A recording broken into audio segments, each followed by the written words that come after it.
In the name of Allah, the most merciful and bounteous. Assalamu alaikum, dear audience and students. Learn chemistry with Arsalan skill में आप सबको welcome किया जाता है। तो आज हम लोग जो डिस्कस करेंगे वो है चैप्टर नंबर 3 के न्यूमेरिकल्स। फर्स्ट ईयर की पीडीबी की जो बुक है उसमें चैप्टर 3 है गैसेस का, उसके कुछ न्यूमेरिकल आपसे डिस्कस करने हैं स्टार्टिंग से लेके एंडिंग तक। तो सबसे पहले ना न्यूमेरिकल के बारे में एक दो चीज़ें मैं आपसे शेयर करना चाहता हूँ कि न्यूमेरिकल को करने के लिए ना दो तीन चीज़ें ध्यान में रखें। नंबर 1, आपको फार्मूले बड़े अच्छे मेमोराइज हों। नंबर 2, उन फार्मूलों के बारे में पता हो कि कौन सा फार्मूला कब लगाना है, डाटा के मुताबिक किस फार्मूले को आप लोगों ने चूज करना है। और नंबर 3, आपको जो गिवन स्टेटमेंट है न्यूमेरिकल की उसको डी कोड करना आना चाहिए। यानी जो स्टेटमेंट है जब आप उसको लिखने में आए, उसका डाटा लिखें, तो आपको उसको डी कोड करना है कि कौन सी वैल्यू जो है वो किस सिंबल की है। तो स्टार्ट लेते हैं जी। तो एक्सरसाइज का जो क्वेश्चन नंबर 16 है जो कि फर्स्ट न्यूमेरिकल बन रहा है, helium gas in a 100 centimetre cube container. अब सेंटीमीटर क्यूब यूनिट किसका है? वॉल्यूम का। एक बात तय हो गई कि ये वैल्यू है वॉल्यूम की एट अ प्रेशर, और प्रेशर का सिंबल क्या है? P। ये वैल्यू होगी प्रेशर की। Is transfer to a container, कुछ वर्ड मैंने स्टेटमेंट में मिस किए हुए हैं, transfer to a container to the volume. अब देखिए यहां पे आपको प्रॉब्लम हो रही है, ये किस फिजिकल क्वांटिटी को शो कर रहा है। तो यूनिट से पहचाने, सेंटीमीटर क्यूब यूनिट किसका है? वॉल्यूम का, लिहाजा ये भी वॉल्यूम है। आपने क्या फाइंड करना है? प्रेशर। दो केस हैं, पहले प्रेशर तब फाइंड करना है जब टेम्परेचर में चेंज नहीं होता, और सेकेंडली आपने प्रेशर तब फाइंड करना है when temperature changes from 20 degree centigrade to 15 degree centigrade. तो स्टेटमेंट की तरफ वापस आए जी। ये शुरू वाला वॉल्यूम है, इनिशियल वॉल्यूम है V1, और ये पहला प्रेशर है, इनिशियल प्रेशर है P1। इसी तरीके से ये सेकंड वॉल्यूम है V2, और जो एक प्रेशर मैंने फाइंड करना है, चूंकि क्वेश्चन में एक प्रेशर उसने दिया है और एक और फाइंड करना है, दैट इज P2। अब आप देखेंगे कि मेरे क्वेश्चन में P और V ये दो तरह की वैल्यूज हैं।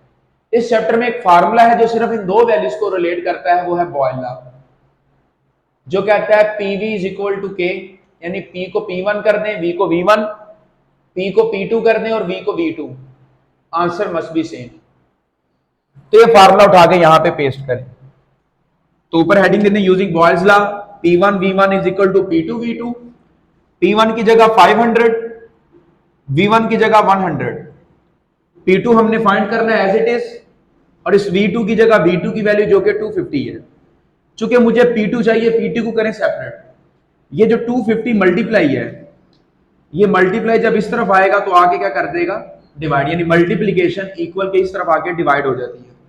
अब कैलकुलेटर यूज करें, डायरेक्ट 500 को 100 से मल्टीप्लाई करके 250 पे डिवाइड करें, आपका आंसर आ जाएगा 200।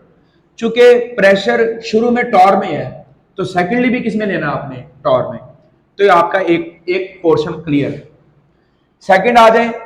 अब सेकंड केस के अगर टेम्परेचर क्वेश्चन में बदल दिया जाए, 20 से लेकर 15 कर दिया जाए, तो T1 is equal to 20 degree centigrade, ये दूसरा temperature T2 is equal to 15, दोनों में 273 ऐड करें ताकि आपका आंसर बदल जाए केल्विन में, क्योंकि चैप्टर 3 में जो फार्मूले मैं लगा रहा हूं ये सारे केल्विन यानी टेम्परेचर एब्सोल्यूट हो, केल्विन में हो तो वे होते हैं। अब मेरे क्वेश्चन में थोड़ी सी चेंजिंग आ गई। अब मेरे क्वेश्चन में ये वाला डाटा तो सेम है, P1 V1 P2 V2, साथ दो नई क्वांटिटी आ गई, एक है T1 दूसरी है T2। अब वो फार्मूला ढूंढे जो इन 6 चीजों को या P, V और T को आपस में रिलेट करता है। तो 1 मोल ऑफ आइडियल गैस के लिए एक फार्मूला है P1 V1 over T1 is equal to P2 V2 over T2।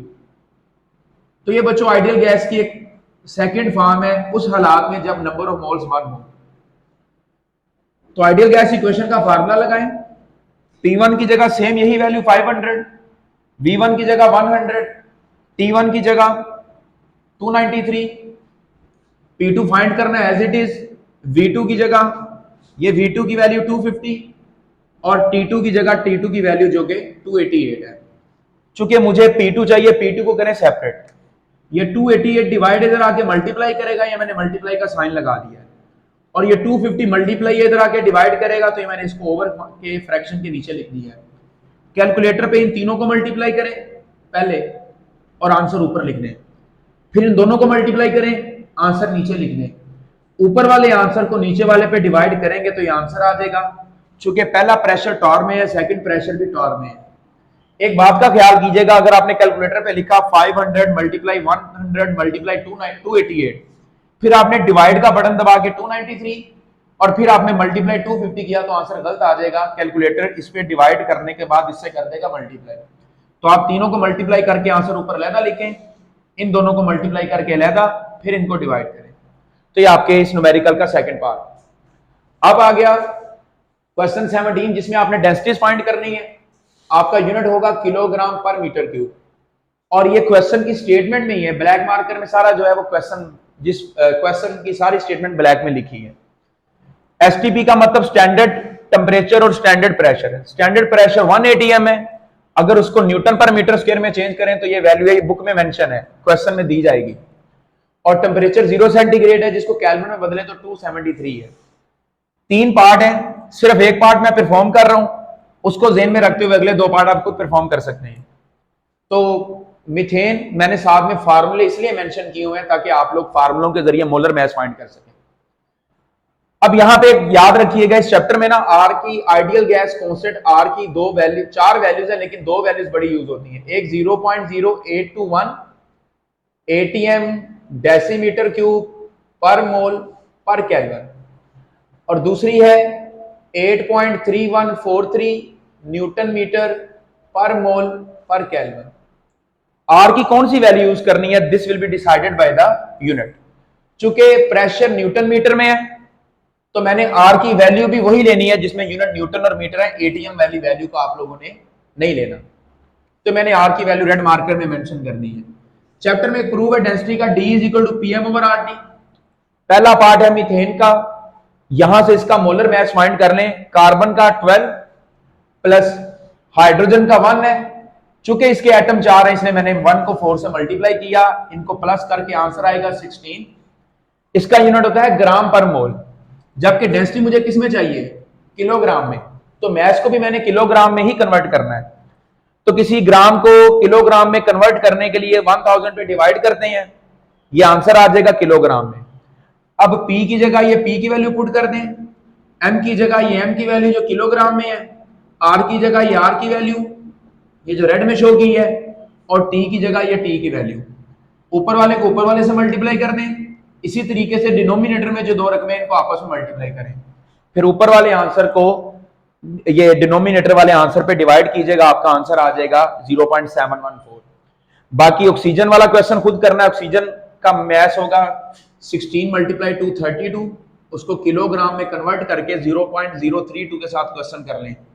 चूंकि 32 16 का डबल है, आपकी डेंसिटी ऑक्सीजन के केस में डबल आएगी। एक हाइड्रोजन का मास 1 है, 2 का हो जाएगा 2।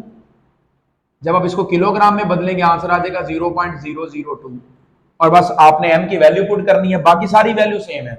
m बदलेगा तो डेंसिटी का आंसर बदल जाएगा। तो ये आज के न्यूमेरिकल से रिलेटेड था। तो ये ना चीज के बारे में है, कुछ भी आपको प्रॉब्लम हो, किसी तरह की न्यूमेरिकल से रिलेटेड या नोट्स चाहिए तो आप मुझे व्हाट्सएप कर सकते हैं। तो चैनल को सब्सक्राइब कर दें ताकि नेक्स्ट जितने भी लेक्चर हैं पूरी सीरीज के वो मैं आपसे शेयर कर सकूं। जज़ाकल्लाह।